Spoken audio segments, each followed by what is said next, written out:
Welcome to the Franchise Woman podcast, where passion and purpose collide, profits are made, and relationships forged. I'm Rebecca Monet, CEO and Chief Scientist at Zorakle Profiles, along with my co-host, community advocate, speaker, author, and entrepreneur, Tracy Kawa. Tracy, our very special guest today is Genevieve Weeks, the founder and CEO of Tutu School. So I got to tell you, after a recent Franchise Woman podcast, our guest, Ali McElroy of Kaleidoscope Growth, told us we had to meet you, Genevieve. In fact, Ali's exact words were, Genevieve is lovely and has built an incredible franchise culture in her network of over 100 boutique ballet studios for very young children. So, Genevieve, we understand you were born and raised in Madison, Wisconsin, where you received your early ballet training. Tracy's looking forward to hearing about your journey from taking part in your first dance production in your family's living room to performing out North America to your first studio in San Francisco and making and growing this Tutu School franchise. So we want to know the whole journey. So welcome to the show, Genevieve. Oh, thank you so much for having me. I really appreciate it. And yeah, and for to Allie, a huge thank you too Yeah, for yay, saying such Allie. lovely things and sending me this way. So Yeah. thanks all So, around. like Rebecca says, we want to hear all about it. Take us way back to your earliest memory of performing maybe in your family's living room. Tell us about it. Yeah, no, I reference that because I do think that it is so core to what Tutu School has ultimately become. I do from some of my earliest memories are just that my parents would be playing music. They it was a household with a lot of music on, especially sort of on weekends. That when they might be making breakfast or doing chores around the house, there'd be music blaring, and I would just be dancing in the living room or making up shows or productions. That was my happy place. And I like to think that a lot of kids have spaces like that, but it's so core to Tutu School's mission. We say right in our mission statement that we exist to make space in the lives of children for creativity and joy, and it really is rooted in the fact that just from the earliest moments I can remember, that's what I was doing. I was hearing music and then having this impulse to move to it. So not sort of surprisingly, my parents then put me in dance lessons. And I was one of those kids where it really stuck. And so, it wasn't just the sort of like initial kind of creative movement or pre-ballet classes, but as the years went on, I just really felt like, no, this is my thing. And I was very serious about it. And eventually, was begging my parents to drive me to Chicago for ballet lessons, where I even eventually moved at the age of 15 to study down there. And then ultimately got my first contract with a company out in the San Francisco Bay Area, the Oakland Ballet, which is what took me out there and where I stayed for a number of years and ultimately started Tutu School. Amazing. I mean, you condensed that story way down. We got to dig deep.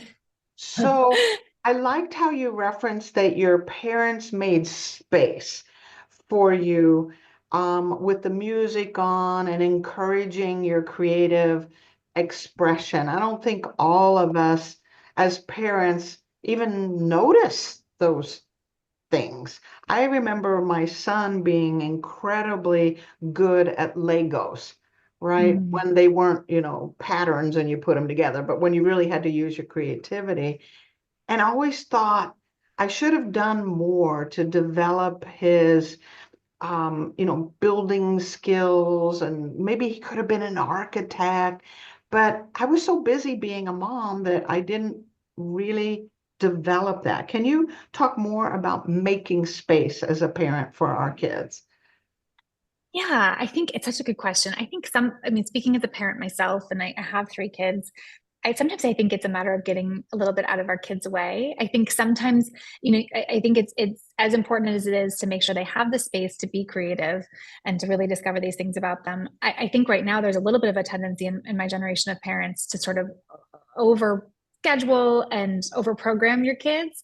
And so much of, I think, the magic where where that creativity and joy is found is truly in just making sure that they have a little bit of space in their lives, both the physical space, but then also, in terms of bandwidth, that we're allowing them to get bored sometimes, that we are putting on music and not necessarily telling them what to do to it.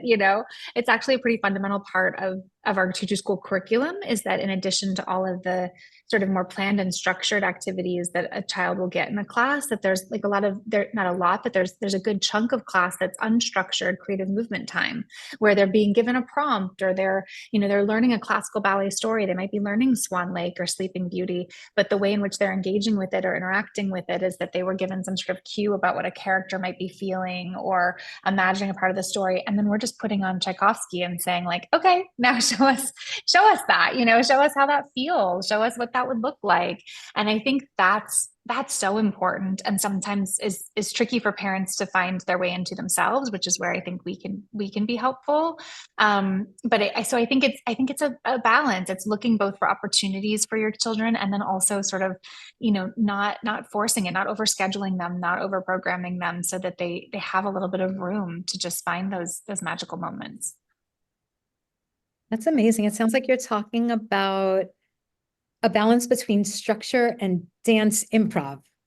Yeah, very much so. I think it's interesting. I was actually just out with some dancer friends last night. We're all retired, and we were talking about how there is an age when you're training to become a dancer where things, need to get more serious if you're going to continue in your study, because obviously the technical demands are at a level where there's really a time where that's important, but that, in my belief, it often happens too early, and we end up losing kids who otherwise might really want to stay engaged with the art form, and it just gets so dry so fast because they're kind of like stuck in this moment where they're not advanced enough yet that they're really getting to move and get into some of the juicy, hard but beautiful work that you get to do as an advanced or professional dancer, and they're not young enough that anyone's letting them just have that creativity anymore.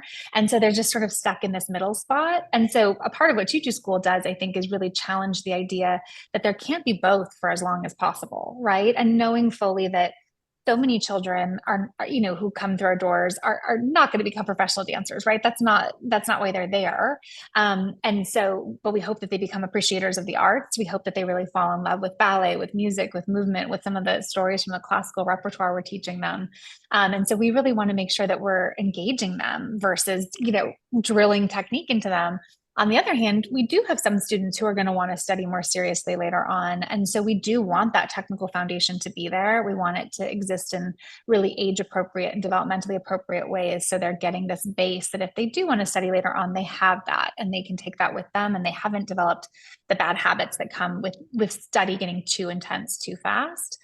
But so I think it's so much of a balance. We're kind of always thinking about, and this is something that a teacher had told me years ago when they were putting me in charge of young students at their school, was they said, we only want to do as much real ballet as their bodies can handle, right? And what I think about it is in terms of like, it's balancing, with what their bodies can do without bad technical habits creeping in, but also with these like little attention spans and big imaginations, need to sort of be fed, and that you have to balance that piece too. And otherwise you lose them. And there's this double tragedy, because even those who maybe would dance more seriously later on are lost to you. But the fact that the rest of them that weren't going to anyway, now, left without having fully fallen in love with the arts in the way they could have, that just seems like a real missed opportunity to me and a loss. And I'm determined to avoid it.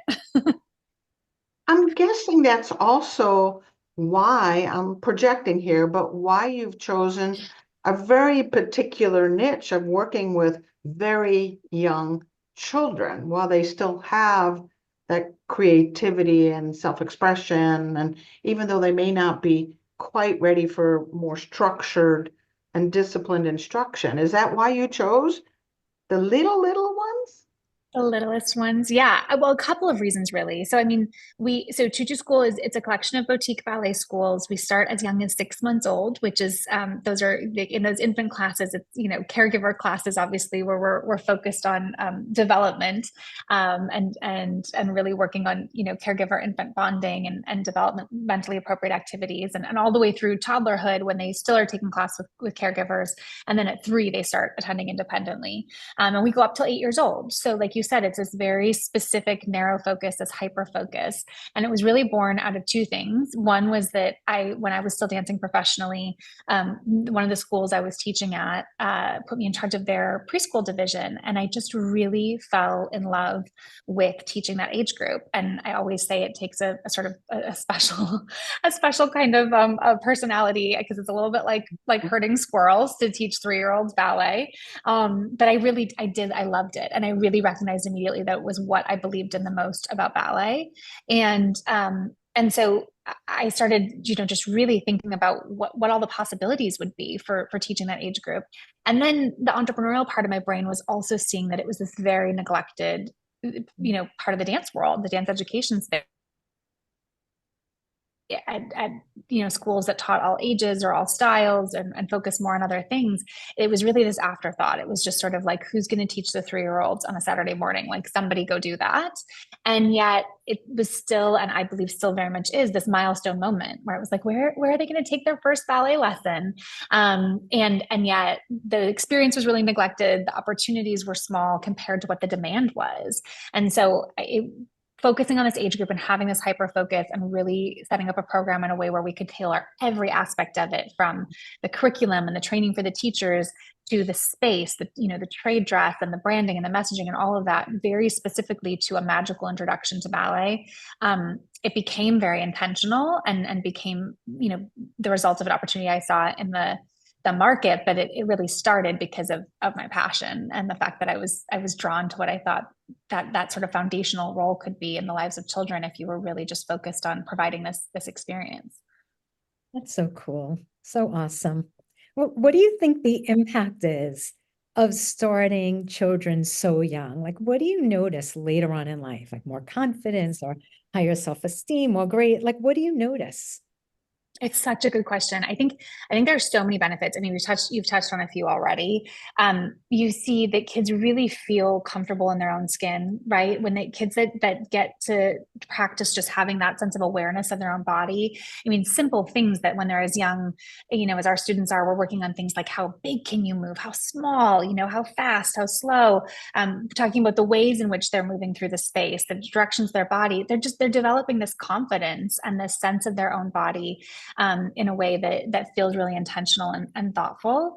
I think, we use our ballet storytime curriculum where they're learning about these classical ballet stories as a chance to have it be this real arts education moment. But also we've chosen to make sure that we're really highlighting, great messages and themes for our students. So like, for example, in Sleeping Beauty, the focus of that story for us, besides the gorgeous Tchaikovsky music, is that the hero of the ballet version of the story is really the Lilac Fairy. She's the one who, both puts the spell on Aurora to protect her, but then eventually leads the prince to where she is. So instead of having the focus be, sort of on this like sleeping heroine who, and the prince who eventually wakes her up with a kiss, these kids are really focused on this, really strong, brave figure who's, I always say, kicking butt in a tutu and leading with a lot of love and bravery. And so I love that too, that we get to be a part of sort of shaping these narratives for our kids. And then I just think, again, that piece about the creativity and joy. I think when we're really being intentional about leaving space and making room, like I've been talking about, for kids to just discover themselves, to really say like, I'm going to just be moving to this piece of music and lose myself in it a little bit. I think that there's just so much that's beneficial about having sort of some designated time to be exercising your imagination. And unfortunately, I don't think it happens as often as we would like it to anymore for kids when people aren't being intentional about giving them that space to do that. And do it so young, right? I'm thinking about once they're in preschool, there's all that structure and sitting and, kind of a one-way situation. They don't have that same freedom that you're offering them, or an opportunity to express themselves or to be imaginative. It's now more a one way. Here's the way it's going to go, and I need you to sit still for a bit of time. So just such a wonderful opportunity, and the space that you have created for these littles to do just that. So unbelievable. Let me ask you another question. Just go back for us when you were performing. Was there a time that you go, this is it? This is the pinnacle of life. This moment. Did you have a moment like that as a performer? Well, I think I did when I was performing, and I think and so I guess I'll speak to that first. I think for me it was always, I don't know that it was one specific moment, but I think it was the thing I was sort of always chasing was that you know, again, very similar to what we're trying to like free up space for these little kids to do, was that you can really find yourself on stage just truly inside of the music. For me anyway, that's sort of what I was always chasing, was this sense of like my retirement performance, in fact, was again talking about Tchaikovsky, was in the Nutcracker and performing his role of Dewdrop in the Waltz of the Flowers. And I think about that and what it felt like in the sort of the peak moments of that piece. You really just felt like you were inside of the music. I felt like I was inside of the music, and there's nothing like it. So that would be what I would sort of always be chasing when I was performing. And then the moments that I think about that I think as a performer really informed still what I'm doing in business are something that I talk about with our owners, which is I talk a lot about this step on the stage moment, which is that this idea that you as a ballet dancer spend so much time performing and preparing and rehearsing. I mean, really starting from the time you're a child into your professional years, and then even once you're dancing professionally and this is your career, you know, you are taking class every morning, you are in hours of rehearsal every day for many weeks at a time to prepare for any given performance. And yet, even with all that preparation, the nature of live performance is that you don't really know exactly what's going to happen when you go out on stage. And there's still this step on the stage moment where you have to actually make the choice and be brave enough to just go for it. And I always tell owners, you know, you can kind of, you can picture me standing back in the wings and like hearing the music start and the curtain go up. And, you know, there just has to be this moment where you decide to go for it. And all the preparation, all the practice, that's lovely. That's in there. That's in your muscle somewhere. You have that muscle memory, you know, you have that strength to rely on, but it ultimately doesn't make it that much easier to take that step onto the stage and kind of go a little bit into the unknown. You know, it's there, but there's still a lot of bravery in that moment of just going for it. So yeah, I talk about that step on the stage moment a lot because I think I didn't know at the time how much it was preparing me for a second career in business. Yeah. Wow. That's like a two-part thing, and my mind is going in two different directions. One hand, I want to ask you about like the way you describe the first part of your answer. It almost sounds like the pinnacle for you was becoming one with the music. Is that for all dancers, or is that just— That's interesting. Yeah, that's a really, I love that question because I think it is very different probably for each dancer. I know that there are a lot of dancers that feel the same way, but I think there are other dancers who, you know, it's really the performing for them. It's the, you know, the sort of like being in front of an audience and sort of feeding off of the crowd. I know there are other dancers where it's a sense of feeling an accomplishment in terms of, you know, mastering something that can be so difficult. So I think it is very different for everybody. I do think that the music ends up being a through line for most of us. Like it really is what it's that impulse to move, right? And for a lot of us, an impulse to feel or an impulse to joy. So I think that informs a lot of sort of how we structure curriculum at Tutu School, is having it really be rooted in the music. In fact, at the end of every class, all of the kids, and obviously for the really little ones, it's their caregivers. We do our bows, which just like dancers would at the end of a performance or at the end of class, dancers typically bow, and it's a section of class called reverence. And so we stand in a circle and we do our little bows and we say, thank you for the music. Thank you for the dancing. And then we whisper the last part and we say, thank you for the magic. But we whisper it to say, thank you for the magic. And it's really sweet. And we give ourselves a round of applause. But we very intentionally start with saying thank you for the music first, because I think that the music does come first. So I you know, other dancers might sort of rank you know, their priorities or what it was or is for them when they're performing. But for me, the music absolutely is what it was all rooted in. So it's almost as if you become another instrument in the symphony. Your body does. At least that's how I'm envisioning it as I'm seeing you there on stage and that moment, you know, of stepping on stage. Tracy, I want to go back to you. What you said you were going two directions. Your brain was going over here and another. What was the other one? I want to hear about that one too. The one direction was becoming one with the music. The other one was you were talking about that step on the stage moment. I was wondering if that's something that you kind of like, how does that apply to business in general? Or how does that apply to your franchisees? Do they each have a step on the stage moment? Or I just want to know more about the philosophy behind that as it pertains to business.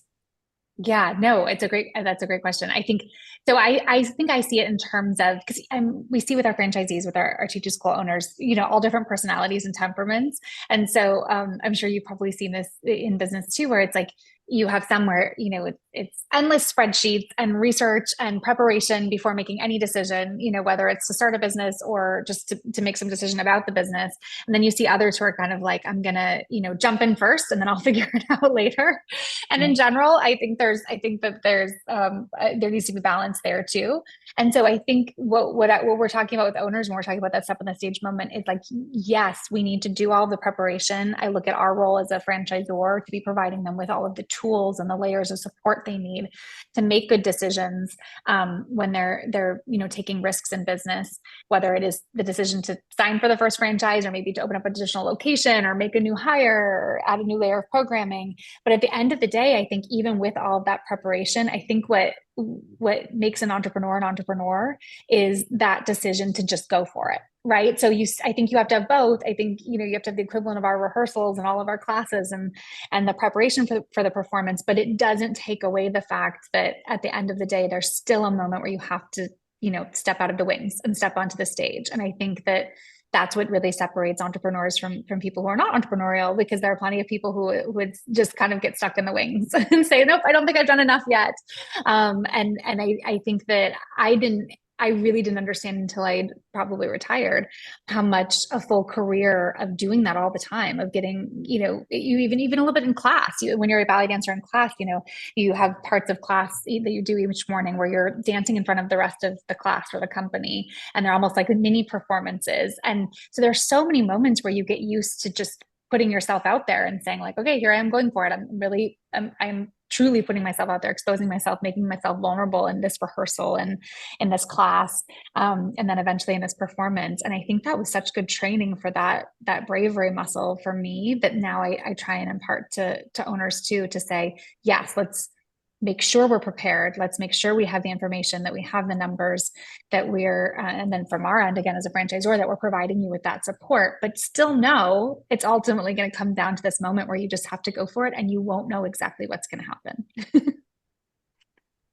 Wow. This philosophy is absolutely brilliant. Especially when we're talking about entrepreneurs, franchisees, and a tendency that we often see, which is that overthinker, over-preparer that never steps on that stage, takes, the leap of faith, knowing they have what it takes to be a good business owner. So I love this philosophy. I truly believe this is going to be a book for you. I'll have to the give you future. credit. There you go. We'd be happy with that. So when I think about this for you, when you are looking at a franchisee, do you think a background in dance, in music, in sports, and any of that prepares them for franchise ownership? I do. I think, and so it's interesting in our core of owners, we have a number of dancers who have become Tutu School owners, some even while they're still dancing professionally, which is wonderful. But we also have a lot of owners that didn't dance professionally or maybe didn't even dance seriously at any point in their lives. And if they didn't have extensive dance experience themselves, then they need to bring a principal teacher to their initial training. And, we have a separate sort of roadmap for them to get open. But I think I do think those that are performers, they have sort of a unique perspective because they have experienced this in such a direct way. I think there are lots of other ways that people can probably exercise those same muscles, and this is just the path that I'm familiar with. And so what I love is that I think our owners do have a wide variety of backgrounds. They bring a wide range of skill sets into our owner community, and I do think that diversity has been really helpful in our community of owners because there's just such a diverse sort of range of perspectives, and again, experience and things that they can draw on. So I love that we have dancers in there, and I do think that they know what I'm talking about, the step on the stage moment. But I love so much too that so many of our other owners did other things, very different things, before they became Tutu School owners. Got it. I think so many people look at dance and they don't realize the time and the energy and the hours that go into it. Like, I am absolutely fascinated with watching videos of professionals doing cha-cha. And I'm like, how do they move like that? Like, how does that even happen? I didn't even know the body can move in certain ways, right?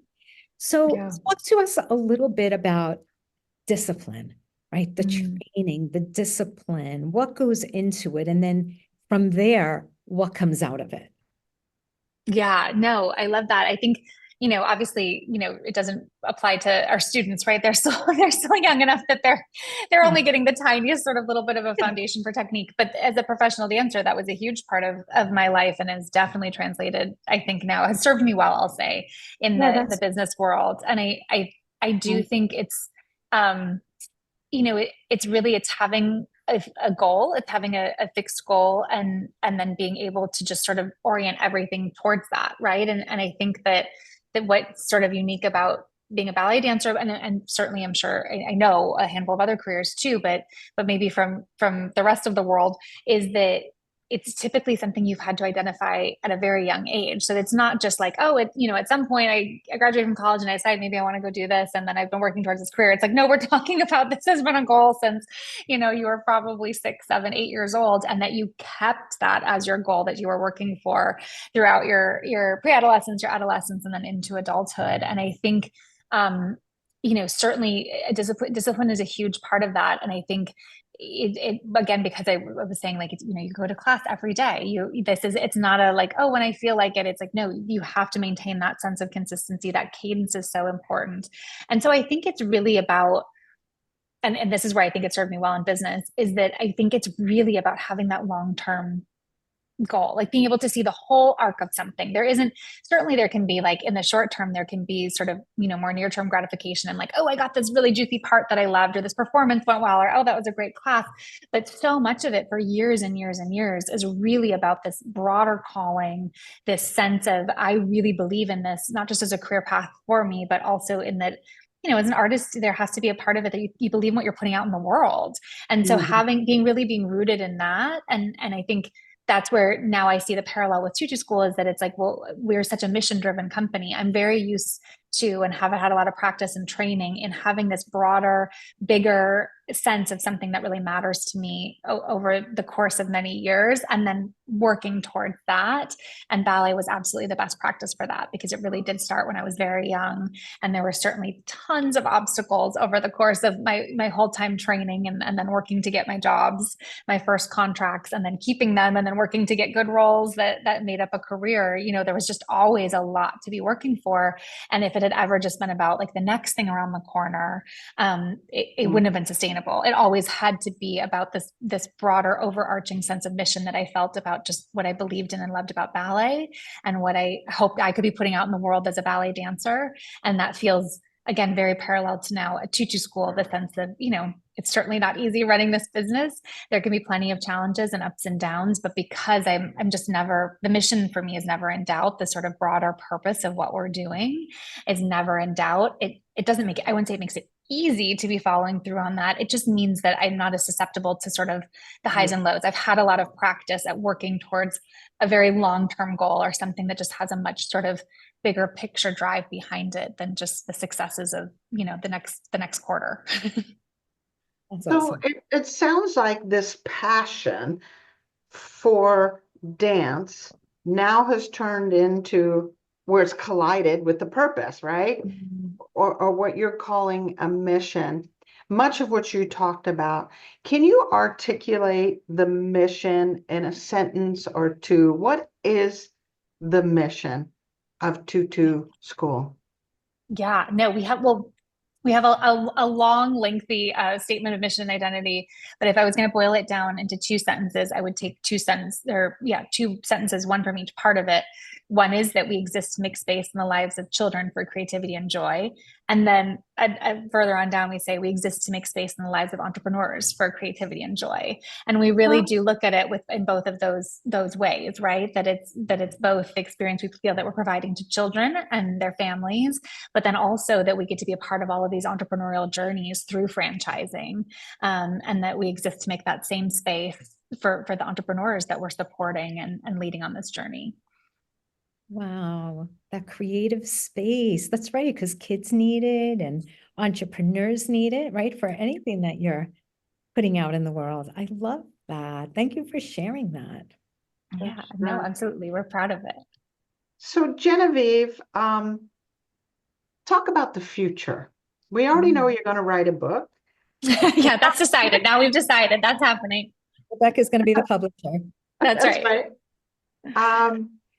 What's the future, your future like, and Tutu School? What are you seeing? I love that. So we're at 125 locations signed as of right now. By the end of this year, we'll have about 100 locations open.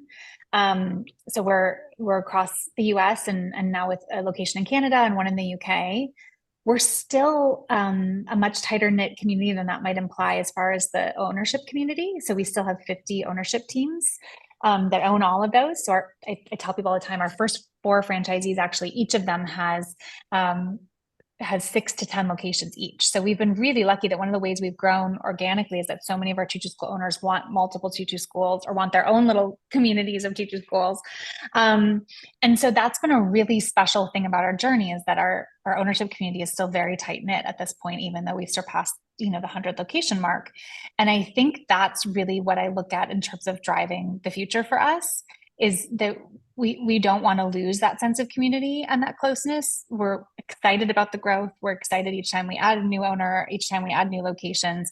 But I really want to make sure that at each stage of our growth, we're just being very intentional so that we don't lose what we have now, which is pretty magical. It's a very supportive, collaborative community, truly of entrepreneurs. Each location is it's female owned, sometimes with a partner who isn't a woman, but it's still the bulk of our owners are women. And so it's this really special, supportive community of female entrepreneurs that I just want to make sure we're taking care of. And then, the other piece of that is that because we've grown in this way, we've been able to sort of support such a relatively big community of locations now with a relatively lean team. And so now we're figuring out, well, how do we make sure we continue to scale the support that our owners have gotten accustomed to, which is, I think, a very high level of support as we continue to add more owners, given that right now, again, it's still a pretty small community of owners because they own so many locations among them. So those are the two things I really think about in terms of what's next. And so it means I don't always have a clear answer. I think that I know what's important. We were talking about that sort of long-term focus and the bigger picture sense of our mission and purpose. I think a lot about, I was in Alaska with my family this summer, and my dad was brave enough to go out with me and 3 of my kids in kayaks one day when my husband could go with us. And he kept telling me, because I was terrible at it. I mean, we weren't like out on open ocean or anything, but we were in like a little inlet, and I was awful at it. And my poor kid Thatcher, who was in the back of my kayak, was just like, Mom, like, what's going to happen? Like, are we going to drift out to sea and meet a pod of orcas? I mean, it was touch and go for a while. And my dad kept saying, he was like, pick a fixed point and then make small incremental adjustments. Because I would just be like swerving it in all these directions. And it stuck with me. And that I keep thinking, I'm like, that's really what I want to keep in mind for our future, is we know what matters. We know what our sense of purpose is, what our mission is. We're going to keep making incremental adjustments as we stay focused on that horizon point. And so it makes it harder for me to give people an answer about like number of locations or timeline for hitting it or any of that, because I really just want to be guided by what I know matters, which is maintaining that community of owners, maintaining the way we work together, maintaining this overarching sense of what's important, which is ultimately, at the end of the day, our mission. And to that point, those that you invite in need to fit within this beautiful, Yes. beautiful culture that Allie was telling me about and you're telling me about now. They need to fit within that. So you're inviting them in, and they need to Yeah. know this is what it is, this collaborative, community-oriented culture that you have created. Yeah, it's so important. You're exactly right. That's one of the things when we're talking to franchise candidates, one of the most important steps of the process is we say, now go talk to our owners, because this is so much of what you're getting when you buy into any franchise. But I think especially with ours is it's this community that you're joining. So let's make sure that that feels like a really good Yeah. fit and that you can see yourself in it.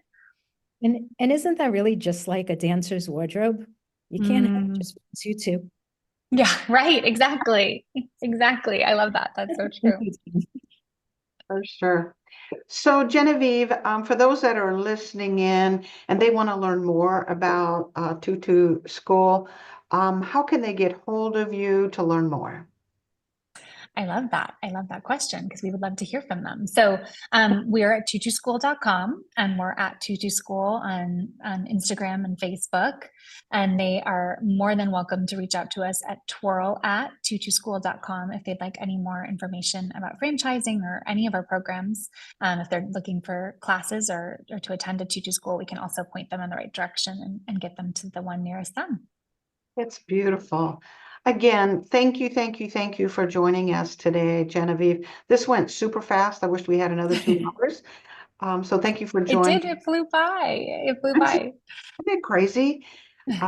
And Allie was right. You are lovely, both in your mindset and as a human being, and how you're conducting yourself as a founder and as a CEO and the opportunity that you're giving. So thank you for sharing your heart and your vision, and your commitment to these littles.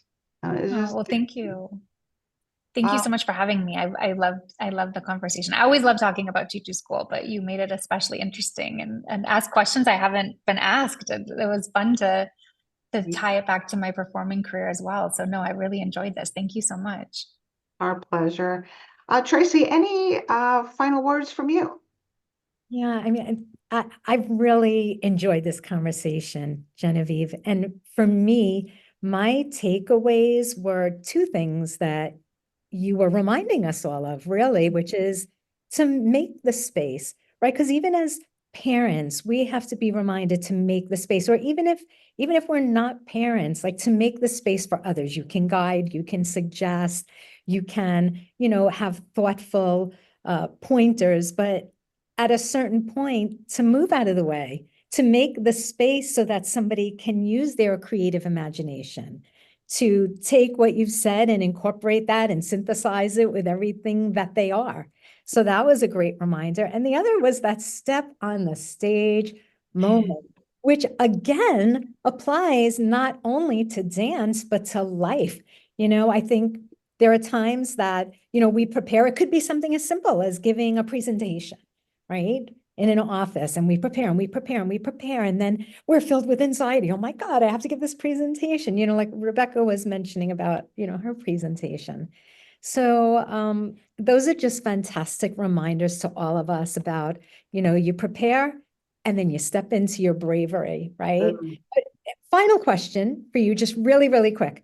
3 adjectives that somebody would describe you, because I would say brave as one of them. That's why I'm asking. Oh, I like that. Well, I'll take brave. I like that. 3 adjectives. I think passionate. I don't think that many people talk to me, especially about Tutu School or about ballet, and think that I'm not passionate. Driven. I do think that that comes across too. I think about it in terms of momentum, which is maybe a holdover from my dancing days, but that I always like to be in motion, I guess I would say, which for me I think equates to drive. Ooh, and then a third one. I hope that people would describe me as thoughtful. And I think in terms of I don't mean that I hope that people also think that I'm kind. So I mean it in that sense too, but I think in terms of leadership and leading this company and building this company has made me, I think, more curious. And I try and lead from that place where if we're going to make decisions, or if we're investigating what comes next, or trying to explore new things, or look at why something is or isn't working, I really always want to be trying to approach it from this very curious and thoughtful place where, we're making those incremental adjustments again, I guess, not rushing off in any direction. So yeah, I guess those three. Bravo, bravo. I guess that last question was the encore. I'll take it. I always like a good encore. Bravo. Thanks again, Genevieve, for being here. And thank you to our audience for listening in. Make sure you share Genevieve Weeks, the interview, comment, like. It's so inspirational for me. Many, many beautiful points. And of course, we'll see you on our next episode of the Franchise Woman podcast, where passion and purpose collide, profits are made, and relationships forged.